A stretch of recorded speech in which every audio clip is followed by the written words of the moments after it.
అంటే మీరు in house team నే బిల్డ్ చేస్తూ ఉంటారు, అవుట్ సోర్సింగ్ కి వెళ్ళరు అని చెప్పేసి అర్థమైంది నాకు. So what is the main reason behind that అండి? మెయిన్ అంటే ఎంటైర్ కంపెనీ ఒకే రకమైన డిఎన్ఏ ఉండాలి, అందరికి ఒకే రకమైన వేవ్ లెంత్ ఉండాలి. అది ఫ్రీలాన్సింగ్ తో కొంచెం కష్టం, ఎందుకంటే వాళ్ళు మళ్ళీ మన బ్యాండ్ విత్ లోకి తీసుకురావడానికి కొంచెం కష్టం. దట్ ఈస్ ద రీజన్ మేము ఓన్ ప్రొడక్షన్ కంపెనీనే పెట్టుకోవడం జరిగింది. ఇన్ హౌస్ అనగానే మన చేతిలో కంట్రోల్ ఉంటుంది, క్రియేటివిటీ మన చేతిలో, టైం ఉంటుంది, మన చేతిలో అవుట్పుట్ ఉంటుంది.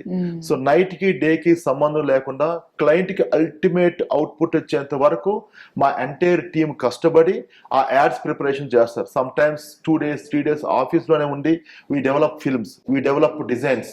మాకు వెరీ షార్ట్ డెడ్ లైన్స్ వస్తాయి. నా ఈవినింగ్ చెప్తారు, మరుసటి రోజు పొద్దునకి సీఎం ఏది ఇనాగ్రేషన్ ఉంది, దానికి మనకి ఈ డిజైన్స్ కావాలి, ఇలా ప్రమోషన్ కావాలి. మాకు ఇచ్చేది కొన్ని గంటల సమయం మాత్రమే. ఇవన్నీ చేయాలంటే ఇన్ హౌస్ టీమ్ ఉన్నప్పుడే సాధ్యం అవుతుంది. వాళ్ళతో శాలరీస్ తో పెట్టుకొని ఇన్ హౌస్ గా పెట్టడం very very expensive affair. But మన క్రియేటివిటీ కావాలి, అల్టిమేట్ క్వాలిటీ కావాలి, మన టైం మన కంట్రోల్లో ప్రొడక్షన్ ఉండాలి అనుకుంటే 100% ఇన్ హౌస్ క్యాబుల్ అనేది హెల్ప్ అవుతుంది.